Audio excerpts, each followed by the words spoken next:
नमस्कार दोस्तों, मैं संदीप आपका अपने YouTube चैनल संकल्प विद संदीप पे पुनः स्वागत करता हूं। दोस्तों, आज हम चर्चा करेंगे कि 50 दिनों में सिलेबस को कैसे पूरा करें। हर सिलेबस के बारे में हम बताएंगे कि इसमें से कितना आपको पढ़ना है, क्या छोड़ देना है। इन 50 दिनों में सबसे बड़ी बात है कि क्या नहीं पढ़ना है। जो ये बच्चा जान गया उसे सफलता मिल जाएगी। 62,000 की वैकेंसी आपके पूरे लाइफ में, पूरे कैरियर में अब दोबारा नहीं आएगा। दोस्तों, समय हर व्यक्ति को 2 से 3 अच्छे अवसर देता है खुद को साबित करने का, और यह आपको साबित करने का सबसे बेहतरीन अवसर है। अगर आप इस बार चूक गए तो आप किसी को कुछ कह नहीं पाएंगे। 3 वर्ष का जो एज रिलैक्सेशन मिला है, इससे खुशियां तो हैं, लेकिन कंपटीशन बहुत बढ़ गया है, और इस कंपटीशन से कैसे निकला जाए उसके बारे में आज हम बात करेंगे कि हमें कहां से क्या क्या चीज पढ़ना है। संकल्प संस्थान ऑनलाइन और ऑफलाइन कटिबद्ध है संपूर्ण कोर्स कराने के लिए, और हम लोग 150 प्रश्नों का फुल लेंथ टेस्ट सीरीज भी लेकर आ रहे हैं। रविवार से उसको कराया जाएगा। हिंदी का संपूर्ण कोर्स मैं ऑफलाइन ऑनलाइन दोनों कंप्लीट कराऊंगा। कहीं से कोई चूक नहीं होने पाएगी। हमारा पूरा प्रयास है कि हम अपना 100% दें। 2011 से मैं इस शिक्षण कार्य में हूं, और मैं गारंटी से बता रहा हूं कि हमारे यहां से बहुत सिलेक्शन हुए हैं और सिलेक्शन होंगे भी इस बार। लेकिन आपको थोड़ा धीरज और पेशेंस बनाना होगा। कुछ बच्चे ऐसे हैं जो इन 50 दिनों में केवल नोट्स मटेरियल इकट्ठा करने में अपना समय गंवा देंगे। क्या पढ़ें क्या ना पढ़ें, किस कोचिंग में जाएं, किस कोचिंग का नोट्स बड़ा अच्छा है, ऐसे चीजों से आपको बचना होगा। संतुलित किताबें रखना होगा, और संतुलित किताबों को बार बार आपको पढ़ना होगा। यह चीज आपको ध्यान रखना होगा। आइए दोस्तों, देखते हैं कि हमें किसमें क्या पढ़ना है और क्या नहीं नहीं पढ़ना है, क्या छोड़ देना है। पहला बात हम लोग करेंगे इसमें सामान्य ज्ञान। सामान्य ज्ञान की बात करें तो विज्ञान से 3 से 4 प्रश्न आते हैं। इसके लिए बहुत परेशान नहीं होना है। आपको इसमें से जीव विज्ञान को अच्छे से पढ़ लेना है, और खोज, किस वैज्ञानिक ने कौन सी खोज करा, इसके बारे में आपको जान लेना है, और तत्कालीन नोबेल पुरस्कार किसको किसको मिला है, इसके बारे में आपको पढ़ लेना है। बस बहुत ज्यादा इसमें आप न जाइएगा, क्योंकि 2 से 3 क्वेश्चन आपको पूछे जाएंगे। तो ये रहा सामान्य विज्ञान।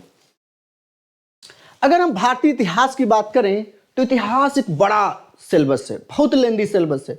इसको 50 दिन में कवर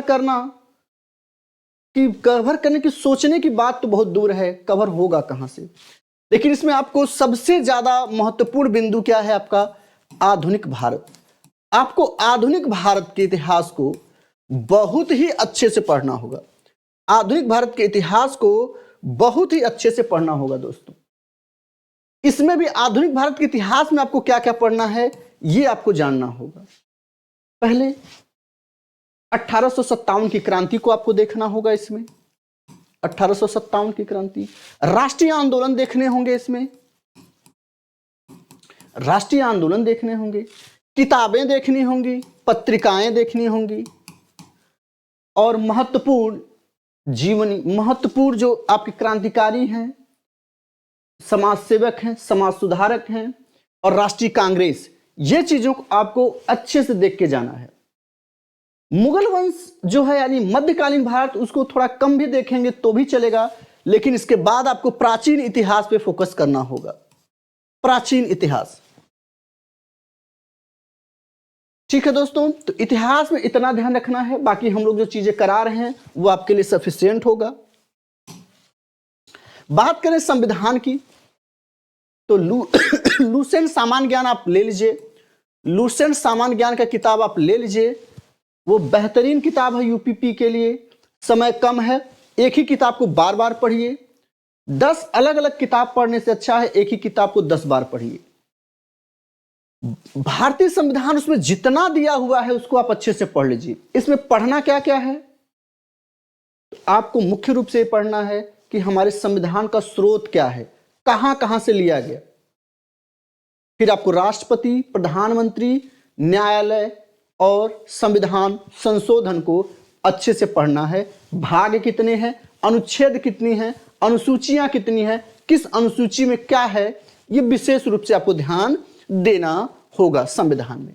बात करें भारतीय अर्थव्यवस्था में हमें क्या पढ़ना है, तो भारतीय अर्थव्यवस्था में केवल आपको बैंकों के बारे में, राष्ट्रीयकरण कब हुआ इसके बारे में पढ़ लेना है, और पंचवर्षीय योजनाओं को पढ़ लेना है इसमें।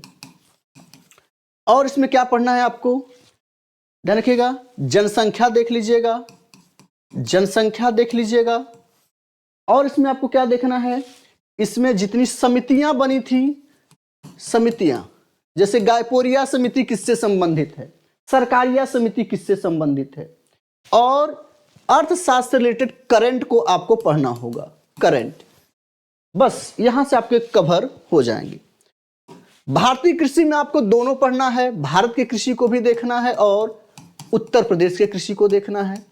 इसके बारे में हम लोग तैयारी कर रहे हैं, जल्द ही इसके लिए एक वीडियो लाएंगे भारतीय कृषि के बारे में, मुश्किल से आधे घंटे का वीडियो होगा और कंप्लीट इसका हम लोग कोर्स कराएंगे। वाणिज्य और व्यापार के बारे में भी हम आप लोग को उसी में ऐड कर देंगे, और जनसंख्या को अभी हमने देखा है। पर्यावरण में विशेष रूप से, पर्यावरण में आपको क्या क्या देखना है, आपको पर्यावरणीय तेंदुआ, हिम तेंदुआ कहाँ पाया जाता है ये देख लेना है। कौन सा संरक्षण अधिनियम कब बना, संरक्षण अधिनियम कब बना इसके बारे में देख लेना है। और रही बात भारत का भूगोल और विश्व का भूगोल और प्राकृतिक संसाधन, इसमें आपको ज्यादा नहीं देखना है। भारत के भूगोल को अच्छे से देख लीजिएगा लुसेंट सामान्य ज्ञान से, और विश्व के भूगोल में आपको क्या क्या देखना है ये ध्यान रखिएगा। कहां पे क्या उत्पादित ज्यादा होता है, ये प्रश्न आपसे ज्यादा पूछे जाते हैं। लौह उत्पादन में विश्व का सबसे प्रथम स्थान किसका है, ठीक, इसको आपको ध्यान देखना है। उत्तर प्रदेश की संस्कृति एवं शिक्षा एवं सामाजिक प्रथाओं को आपको अच्छे से देखना है, और उत्तर प्रदेश राजस्व के बारे में भी देखना है, यानी उत्तर प्रदेश आर्थिकी भी आपको देखकर जाना है। ठीक है दोस्तों, आगे आते हैं। अब बात करते हैं सामान्य हिंदी की। सामान्य हिंदी का मैं 100% आपसे गारंटी लेता हूं कि हम जितना पढ़ाएंगे कराएंगे उससे बाहर कहीं जाने वाला क्वेश्चन नहीं है। आपसे अगर 35 क्वेश्चन या 38 क्वेश्चन अगर पूछा जाता है तो मैं दावा देता हूं 33+ हमारा पढ़ाया आपके एग्जाम में आने वाला है। अगर व्याकरण से, साहित्य से आ रहा है तो इसकी सीरीज हमने शुरू कर भी दी है हिंदी की। लगभग रोज एक वीडियो आपको हम दे रहे हैं, वीडियो की संख्या जल्दी ही हम बढ़ाने वाले हैं। ठीक, हिंदी व्याकरण का मौलिक ज्ञान हम लोग देखेंगे, इसमें भारतीय भाषा देखेंगे। इसमें देखना क्या है, वर्णमाला पढ़ना है, तद्भव तत्सम को पढ़ना है, पर्यायवाची पढ़ना है, विलोम शब्द पढ़ना है, अनेकार्थी विलोम हम पढ़ चुके हैं, ये ध्यान रखिएगा। वाक्यांश के लिए शब्द पढ़ना है, समरूपी भिन्नार्थक शब्द, शुद्ध अशुद्ध पढ़ना है, लिंग वचन कारक पढ़ना है, सर्वनाम विशेषण क्रिया और संज्ञा हम लोग पढ़ चुके हैं। संज्ञा भी हो गए, मिस हो गया यहाँ पे संज्ञा, ये चीजों का वीडियो बना चुके हैं। आप जाइए प्लेलिस्ट में हिंदी के और इसको देख लीजिएगा। काल, वाच्य, अव्यय, उपसर्ग, प्रत्यय, संधि, समास, विराम चिन्ह के बारे में पढ़ेंगे। मुहावरे एवं लोकोक्तियां, रस, छंद, अलंकार के बारे में पढ़ेंगे।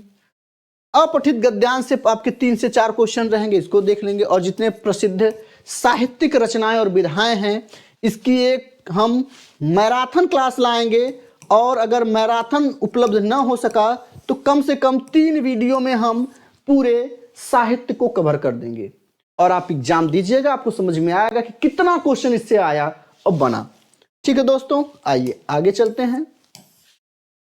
बात करते हैं संख्यात्मक एवं मानसिक योग्यता में, यानी गणित में। तो आपको संख्या पद्धति देखना है, अच्छे से आना ही आना है क्वेश्चन। ध्यान दीजिए दोस्तों, कुल 18 चैप्टर हैं लगभग मिला के, और इन 50 दिनों में 18 सिलेबस को कवर करना बहुत मुश्किल है। लेकिन आपको जो सबसे टफ लग रहा है जो गणित में, उनको छोड़ दीजिए। जो सबसे कठिन लग रहा है उनको छोड़ दीजिए, ये ध्यान रखिएगा, क्योंकि आप कुल के चक्कर में बहुत कुछ गवा देंगे। कम से कम इन 18 में से 13-14 चैप्टर ऐसे हैं जो इधर के सभी चैप्टर हैं बहुत अच्छे हैं, यहां से आने ही आने क्वेश्चन हैं, इधर के यहां से क्वेश्चन आपके आने आने। अगर इधर हम देखते हैं थोड़े बहुत हम कमजोर पड़ रहे हैं तो कोई बहुत दिक्कत नहीं है, लेकिन जो आ रहा है, जो आसान है, बार बार उसका अभ्यास करिए। बहुत ज्यादा परेशान होने की जरूरत नहीं है इसमें, यह ध्यान रखना होगा आपको। क्योंकि 50 दिन का समय सबको मिला है, यह ध्यान रखिएगा, सबको मिला है। हाँ, उनके लिए ज्यादा बेहतर जो पहले से इसमें तैयार थे, चैतन्य थे, जिनको पता था कि वैकेंसी आएगी ही आएगी। अगर मानसिक योग्यता की बात करें तो तार्किक आरेख, संकेत संबंध, प्रत्यक्ष ज्ञान, शब्द रचना परीक्षण, अक्षर शब्द वर्णमाला, व्यवहारिक दिशा ज्ञान, प्रभावी अंतर्निहित भावों का निश्चय करना, यानी वर्बल और नॉन वर्बल, आपको दोनों वर्बल और नॉन वर्बल दोनों आपको पढ़ना है इसमें, यह ध्यान रखिएगा आप। इसकी क्लासेस हम जल्द ही शुरू करने वाले हैं ऑनलाइन, और आपको बेहतर तरीके से कम समय में ज्यादा से ज्यादा चीजों को हम कराने का प्रयास करेंगे।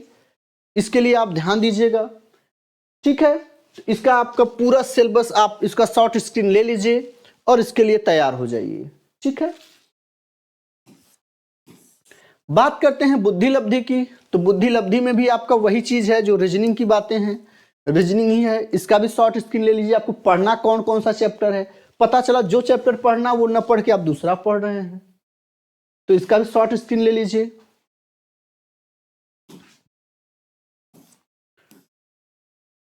तार्किक क्षमता में आपके सभी चैप्टर हैं, इन चैप्टर्स को आप पढ़ लीजिए। रीजनिंग बहुत आसान है दोस्तों, ध्यान रखिएगा, रीजनिंग बहुत आसान है। बस एक कोई भी रीजनिंग की किताब लीजिए और रोज प्रैक्टिस करिए। इसमें प्रैक्टिस ही है, प्रैक्टिस जो जितना करेगा उसका सफलता दर उतना निश्चित होगा। रोज 150 क्वेश्चन करके ही आप सोइए, जिद कर लीजिए खुद से कि जब तक मैं 150 क्वेश्चन सॉल्व नहीं कर लूंगा या कर लूंगी तब तक मैं नहीं सोऊंगा। जितना ज्यादा प्रश्न हल करेंगे उतना ज्यादा आपके लिए मार्ग प्रशस्त होगा, ये ध्यान रखिएगा। वीर भोग्या वसुंधरा, जो वीर होते हैं भगवान भी उन्हीं का साथ देते हैं। सिलेबस बहुत ब्रॉड है, पढ़ना है, लेकिन क्या पढ़ना है ये आपको जानना होगा। मैं आपको वचन देता हूं, कंप्लीट कोर्स मैं कराऊंगा और आने वाले क्वेश्चन कराऊंगा। आप एग्जाम दे के आइएगा, फिर मुझे कमेंट करके बताइएगा कि कहां कितना क्या हुआ। 7 टेस्ट सीरीज में फ्री में कराने वाला हूं सभी बच्चों के लिए, वो कहीं भी पढ़ते हो, किसी भी संस्थान में पढ़ते हो, कहीं के भी हो, फ्री टेस्ट कराएंगे हम। जल्द ही उसका हम आपको समय और डेट और जगह स्थान का भी हम आपसे चर्चा करेंगे और बताएंगे। ठीक है दोस्तों, मिलते हैं अगले वीडियो में। धन्यवाद।